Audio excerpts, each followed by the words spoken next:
Test 1 2, test 1 2. We're cooking. Well, good morning, everybody. I'm sorry to interrupt all our conversation. You know, I think that's a big part of what we do and why we're here. So don't feel discouraged. Just I got to get moving. Good morning. We're glad you're here. If you're joining us for the first time, welcome. This is our Sunday morning auditorium class. We have been plodding our way through the life of David. Last week we took a little fast forward and looked at Rizpah for Mother's Day. That was chapter 21, but we're gonna pull it back in and jump back to chapter 9 and get back on track of 2 Samuel. If you have your Bibles and you're following along, and I encourage you to do that, we are in 2 Samuel chapter 9, and we are beginning the story of, or the continuing story rather, of Mephibosheth. Now, we've already heard of Mephibosheth once, and you remember that way back when Ishbosheth, the son of Saul, is the king of Israel, David has been crowned king of Judah at Hebron, and Ishbosheth then dies, and there is turmoil in Israel as they try to do all this political maneuvering. That was the first couple of chapters of 2 Samuel. You remember this. So as all that is happening, there are these two guys who are loyal or claim to be loyal to David, and they end up going and killing the other descendants of Saul. And as that's happening, we find Mephibosheth. Now, Mephibosheth, the story in 2 Samuel chapter 4, verse 4 says, he was 5 years old when the news about Saul and Jonathan came from Jezreel, and his nurse took him up and fled, and she fled, and as she fled in her haste, he fell and became lame, and his name was Mephibosheth. Now, that says when the news of Saul and Jonathan arrived, and I have no reason to take it at face value other than it is in chapter 4 with the story of these other two guys killing the descendants of Saul. So I'm not telling you one way or the other. I'm telling you it could go either way, and it doesn't really change the course of the story whether it was. She got word that Saul and Jonathan had died in battle, scooped Mephibosheth up, went to run out, dropped him, did something to him that irrevocably paralyzed him. Or she got word that these two guys are going through Israel, killing all the descendants of Saul. She scooped Mephibosheth up. She took off. You see, it doesn't really matter. It doesn't really. I just like to give you all the backstory when we're in class so you can, know some of the other things. The point is, he's 5 years old, and he is fleeing for his life, according to those who are caretaking for him. He's a 5-year-old. He doesn't know any of that. But as part of Saul's royal line, he would have had a rightful claim to the throne. Therefore, the Saul loyalists, like this nurse, are trying to protect him because in that culture, if a king transition was taking place, you wipe out all the other descendants, so there's nobody with a rightful claim to the throne. So in their minds, they're saving this kid because he's liable to be killed, and in their haste, it explains a little bit more of the haste. You with me? That they're running for their life. It also explains a lot of, if you've ever, any type of exile community, okay, has its own lore, its own legend, its own culture, its own story. So now imagine you are a child, 5 years old, made lame through no cause of your own. There's nothing he did or didn't do. whisked away to this community to hide, right? And as you're whisked away to this community to hide, you grow up with these people who are Saul loyalists. Okay? So now we're going to use our imagination a little bit here because we don't get this backstory. But how do you think that was? How do you think, and I want you to use your imagination a little bit, growing up in this enclave, this exile community of people who were loyal to Saul and now feel like they have to hide out to save their own lives. What stories do you think Mephibosheth heard growing up? I mean, the bottom line, who do you think those people blamed? You know, it's possible they blamed God because they're also God-fearing Israelites. It's very likely they blamed David because if it hadn't have been for David, if it hadn't have been for this upstart Hebrew, if it hadn't have been for this runt, this kid, this general, this whatever you want to call him, right? If he hadn't have been running away from Saul and distracting Saul from his duties, maybe Saul would have been a better king. If only David had been here in that battle and been fighting with us, perhaps Saul and Jonathan would not have. You see how that, it's not a big jump to think that could, so I'm using your imagination there a little bit, and so this is all imagination, so you can't be wrong. What do you think it was like growing up in that community for Mephibosheth? Am I asking that well enough, or am I stretching you too much for 9 o'clock in the morning, Jason? You would think, right? If these people tell you we're hiding out to protect you, we're hiding because there might be people who want to kill you because of your family. Any type of soldier, any type of outsider had to make you a little bit nervous. And so, yeah, maybe always looking over your shoulder. What else? Anybody else got their imagination working this early in the morning? I got to get a little imagination juice myself, Luana. Well, I think that he was probably well loved. Oh, absolutely, yes.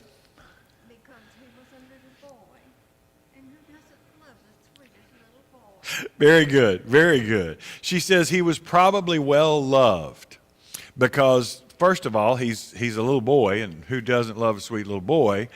Second, because of his disability, they probably favored him a little bit.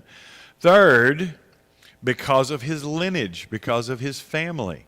He's the only surviving member of the house of Saul, and these are all people who would have served in the house of Saul. So I agree with that. I feel like he was probably treated like a little prince, at least in that circle.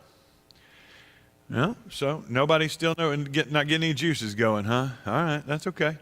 I can go with that because at some point, you don't know what to expect, but there has to be a little bit of expecting the worst. And I don't know about Mephibosheth. I don't know much about his inner mind, right? Did he see himself as a victim? Did he do the poor me? I don't know. Or did he go the other route and be the angry young man that, you know, is mad at the world because of the situation he's gotten in his life? I don't know. Or maybe he's a godly young man who just you know, finds joy in everything. We don't know any of that. They moved to this little village named Lodabar, and as they get there, they have their little community, and now we don't know what stories are told. We don't know what backstory Mephibosheth has, but we can make some conjecture, and it's probably not a big jump to see some sort of victim mentality here, and here's why I'll tell you that. Some of the clues are in the names. He was called Mephibosheth. I hope that wasn't actually his given name. You know, a lot of times they would change names based on like, remember when Ruth is going back to Israel and she's like, call me Mara because my life has been bitter. So that was a common thing. Mephibosheth means literally seething dishonor. So you really hope his mama didn't name him that, you know, because that's bad. And people name, you know, we could go down that road. I've heard some great stories. My father-in-law used to be a DPS trooper, and he tells about pulling over a guy, and the name on his license was Baby Boy Smith, because his mama thought that's what they named him at the hospital. I have a friend who used to be a ER nurse at Parkland Hospital in Dallas.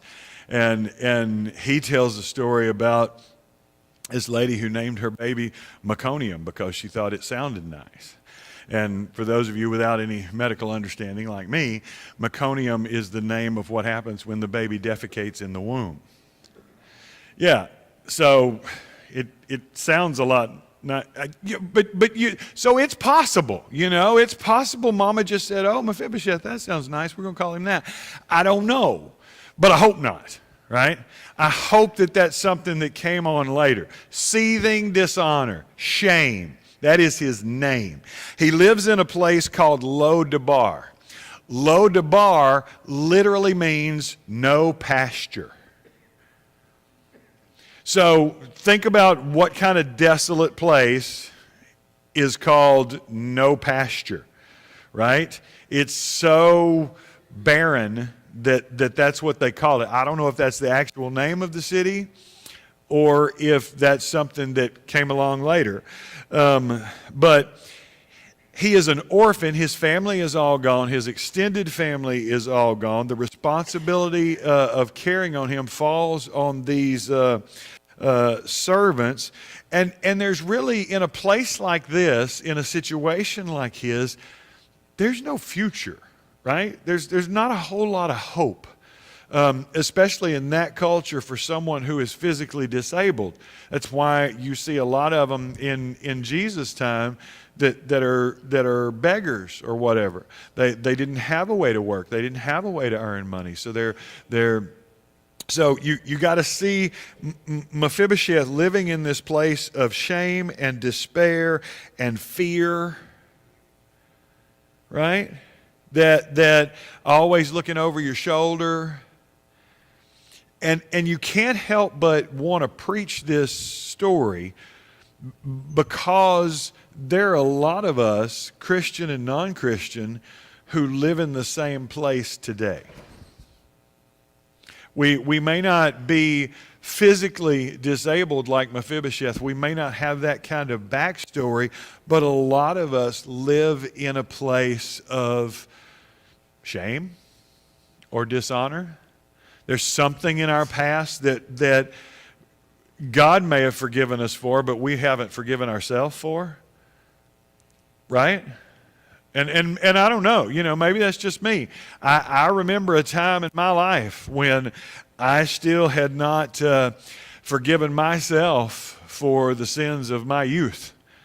And people would come to me, and I was hanging out with the youth group in Jasper, working at a factory, and I had some really sweet preachers and ministers and youth ministers and elders who would come to me and say, you need to think about, you know, you need to look into doing this long term. You need to, and I would say, you don't know where I've been. You don't know the things I've done. And so, you know, even though God had forgiven me, I know now Jeff had not forgiven me. And I was still holding on to those sins and that shame and couldn't let go of it. And so I lived in that place. Or we live in this place where we feel like our lives are no pasture.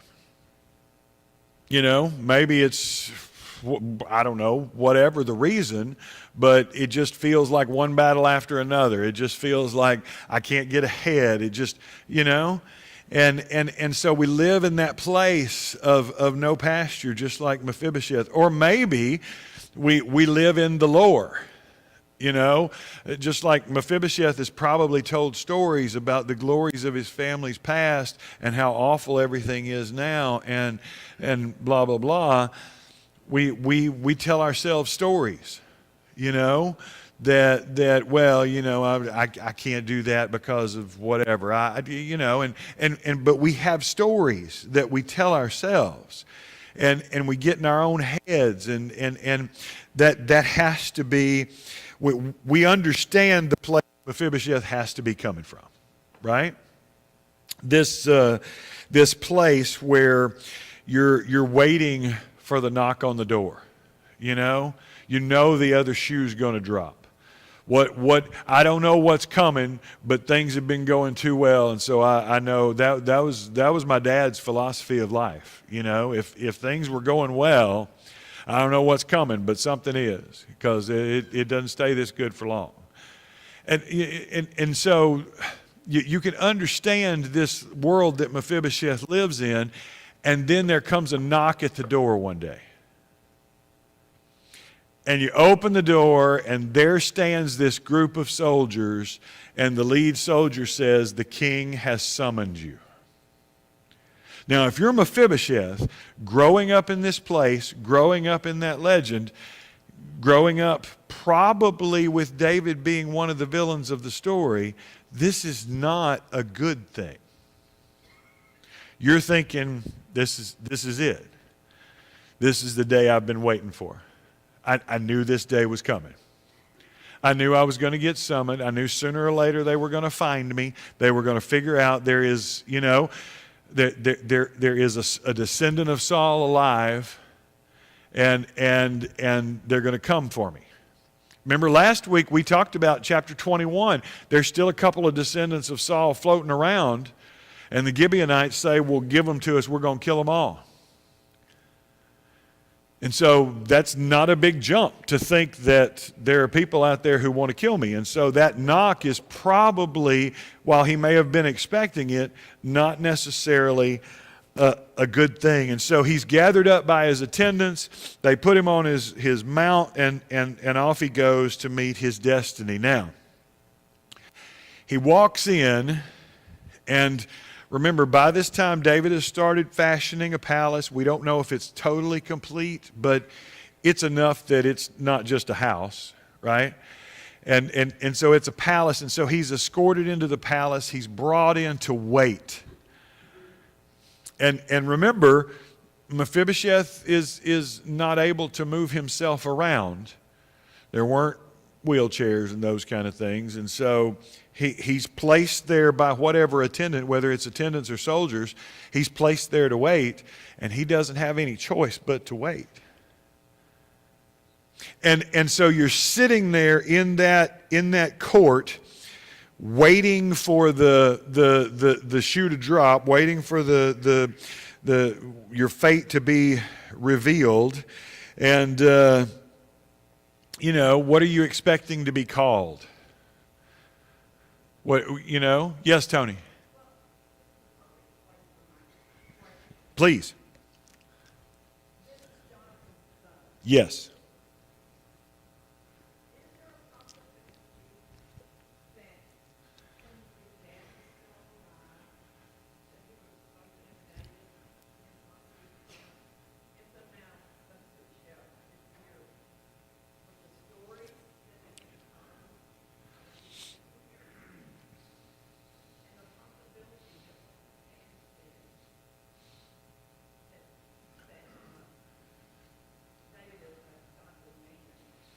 Absolutely.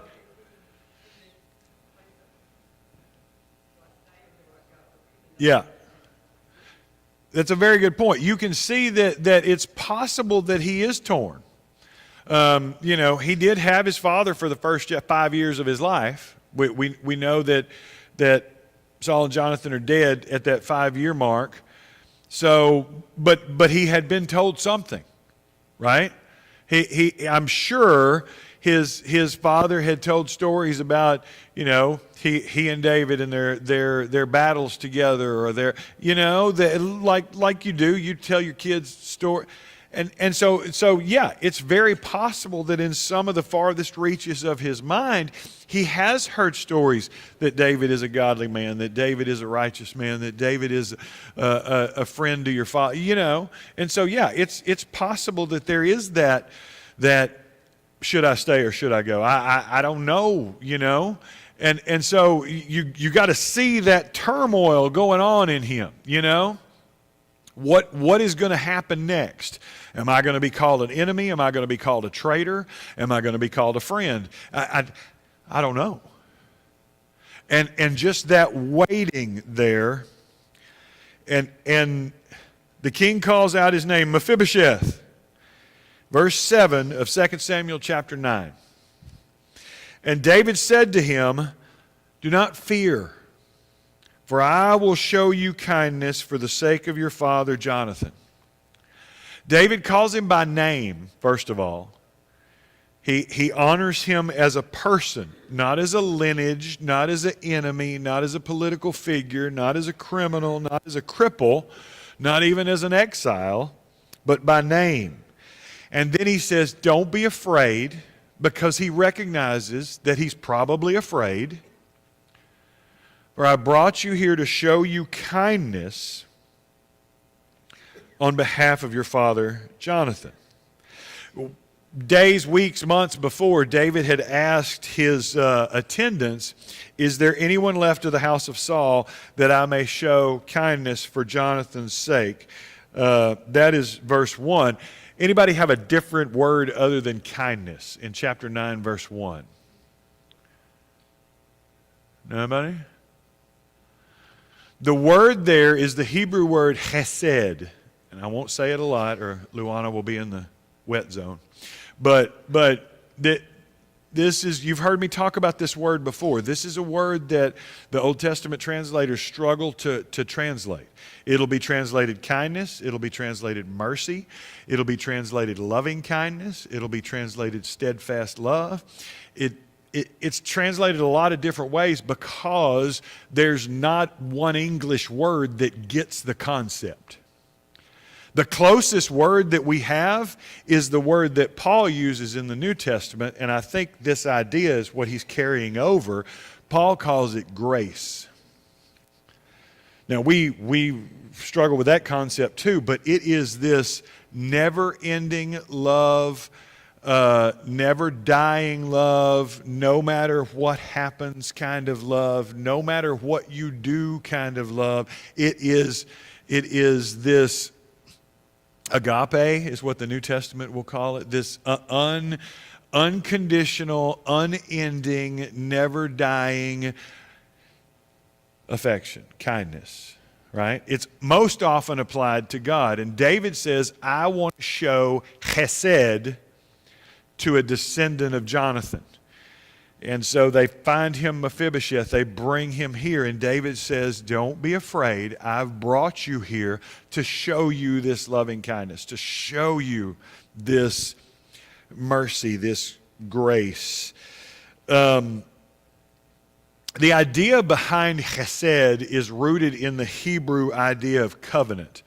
There's a reason why this story follows in after God making the Davidic covenant. It's this idea of covenant that and David is now reflecting that.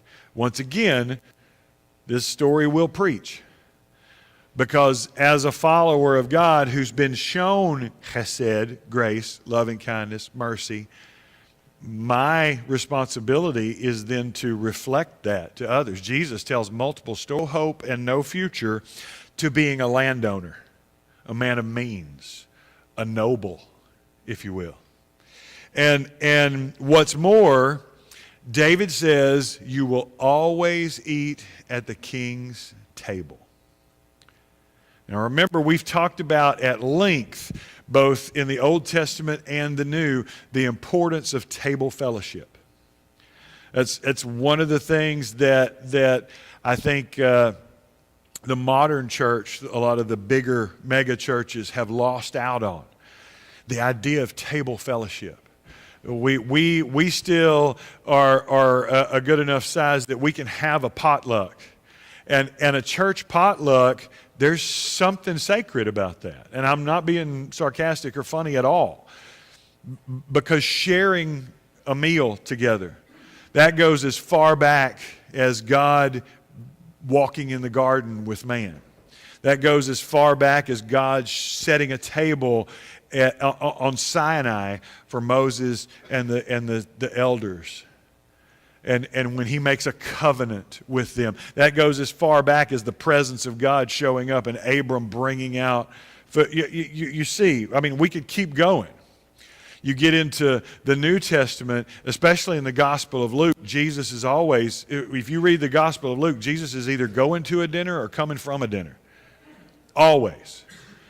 And because that's that table, one of the things Jesus got criticized the most for is that he shared table fellowship with people who weren't deserving of it. That he was eating with a sinner. And if I eat with a sinner, if I break bread with a sinner, then I am condoning their sin. I am not just condoning it, but I am accepting it.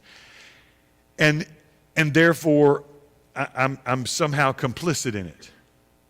And so it's a big deal to all these people who are looking on and going, how are you're becoming unclean because you're sharing table fellowship with unclean people.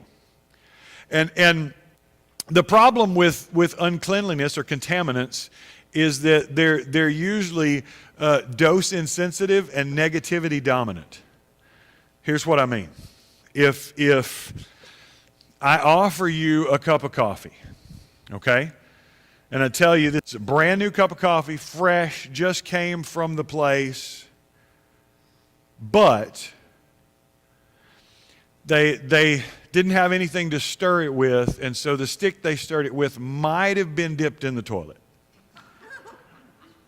But it was just for a second to rinse it off, and then they stirred your coffee and it's fine. Would you want the coffee? No. Because contaminants are dose insensitive. It doesn't matter how much is in there. You still feel like it's contaminated. And negativity dominant. You with me? Making him unclean, he cleanses whatever contaminant he comes into contact with. And so now, if Jesus stirred that toilet water with now it's holy water. You see what I'm saying? I know I'm regretting that metaphor a lot, but you get the idea. And so here he is, you are being adopted as a son of the King. And this is, it's important because it's more than just words. David is not just doing lip service here. He's not just bestowing titles that don't mean anything. He gives him back all of his family's property. That's wealth in that culture. That's they don't have paper money. They don't have stocks and bonds. And they have lands and livestock. And that's how wealth is calculated. And he gives him back all of that. It's all yours. You who this morning had nothing, no future, no hope, nothing, here's everything. And what's more, you're going to be an adopted prince. Can you imagine? All right? You go a little Downton Abbey on it, and they ring the bell for dinner, and they all come to dinner. Can you imagine that picture? David's beautiful children, right? Absalom with his long flowing hair comes walking in looking like he just stepped off the cover of a Harlequin romance. Right? Tamar, who is so beautiful, her brothers can't even stop looking at her. We'll get there. It's ugly. But this right? And then here comes Mephibosheth, dragging a leg or the clump of a crutch, I don't know, but one of these things is not like the others. But it is. Why is it? Because of the king's chesed. That'll preach, y'all. This is gospel right here. This is as gospel can get. And it's not a mistake that the story of the Davidic covenant, God making his promise, is followed by a story that very much foreshadows the new covenant that God already has in mind, even this far back. Isn't that amazing? And I know it's some of it's just me, and I'm a nerd, and I understand that. But me, shamed, broken, hopeless, without any way to rectify that situation, right? I have this spiritual shame that's on me, and I can't get rid of that. It doesn't matter how many sacrifices I make, Old Testament, how many Our Fathers I say, Catholic. I don't care. I can't get rid of it. How am I going to get rid of it? The only way I'm going to get rid of it is for an outside agent, for the king to make a difference. Terry.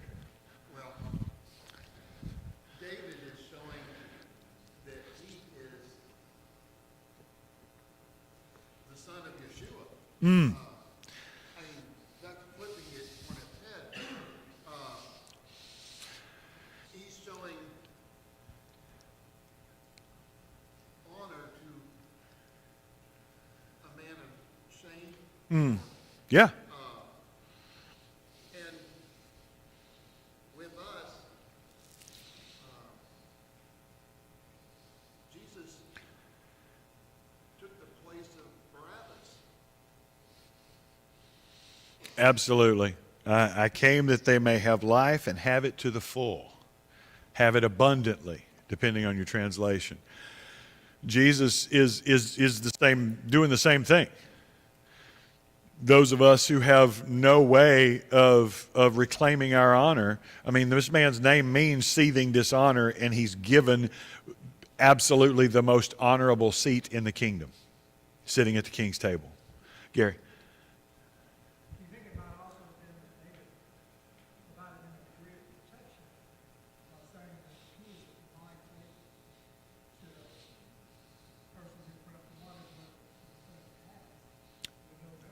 Absolutely.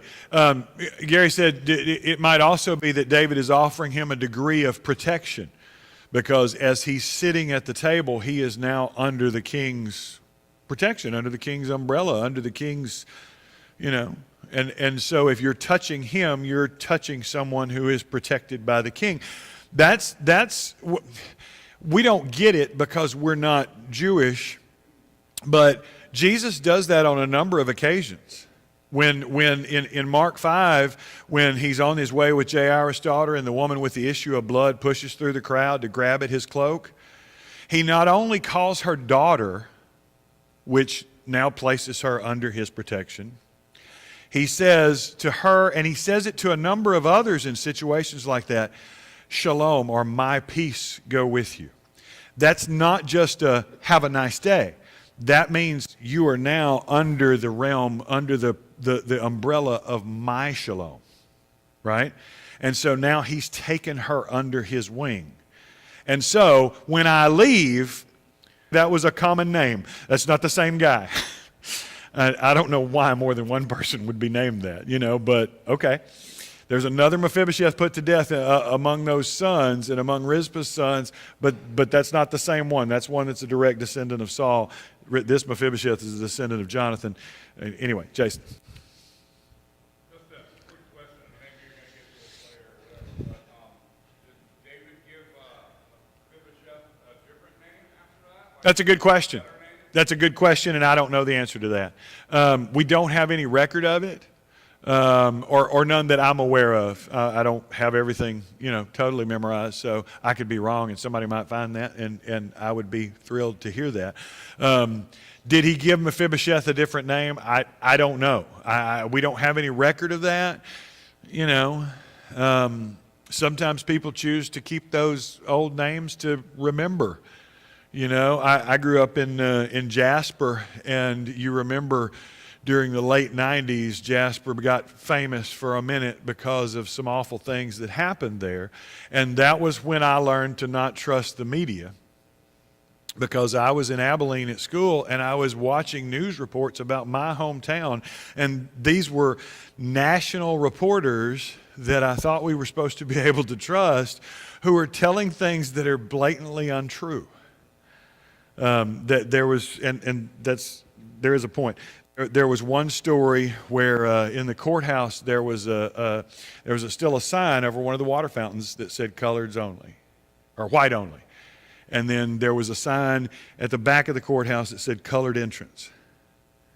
And they reported this on the national news, that in this backward-minded little town, there are still places where black people aren't allowed to go. Half the city council was black. You really think they came in a separate entrance? No. But when the courthouse was redone, the African American community said, no, we want to keep some of those things so that someday when our kids say, oh, you're just making that up, Mama, that never really happened, we have something real to point to say, look, go look in the courthouse, that sign's still there. But they didn't bother to go through, you know, and so it's there was a point when I started that story. Just stay with me. I think that question has definite validity to it, because God throughout Scripture has renamed people. Absolutely. There are saints that get a new name. And yeah, and that's common, and so it would not surprise me at all. You know, going as far back as Abraham, being renamed Abraham from Abram, or whatever. There's a reason for the names that we see. Yeah, it is curious that it's not mentioned, but you know, it's another one of those things. I tell you all the time, the Holy Spirit chooses the things that make it through, and sometimes I don't understand it, but it's there for a reason, and I just trust it. I think one of the beautiful things about this story, and I know we haven't really talked this morning, I've talked too much, and I'm sorry for that, but one of the beautiful things about this story is that I see myself in the position of Mephibosheth. You know, I see myself coming to the king with nothing. No righteousness, nothing that redeems me whatsoever, and expecting the punishment, the execution that I deserve, and instead being invited to the table of the king. And one of the reasons that I love our church and our heritage, you know, there are some churches that only observe communion once a month, even others once a quarter, even others only once whenever the archbishop or cardinal or whatever makes his way through the circuit. We come to the table every week. And I can tell you right now, there is nothing more important we do on a Sunday morning than come to the table of the King. Singing's great, and it's important. And we worship God, and we edify our brothers, and that's important. Prayer, you know, if you've been around here for any length of time, I think that's one of the most important things that we do. Scripture reading, I mean, but let's be honest. You can train a monkey to do what I do, you know. Because we do it every week, it becomes another thing we have to check off the list. You know, I went to worship today, and did we sing? Yeah. Did we pray? Yeah. Did we? And it just becomes another one of those things, but it's not just another one of those things. It should be a privilege. And you'll hear preachers sometimes say, if Jesus came to your house this week, what would be different? Jesus comes to our house every week. He's here. He is alive. He is here. And for me to take that for granted, I think is well, now we're going down a different road, and I don't want to do that.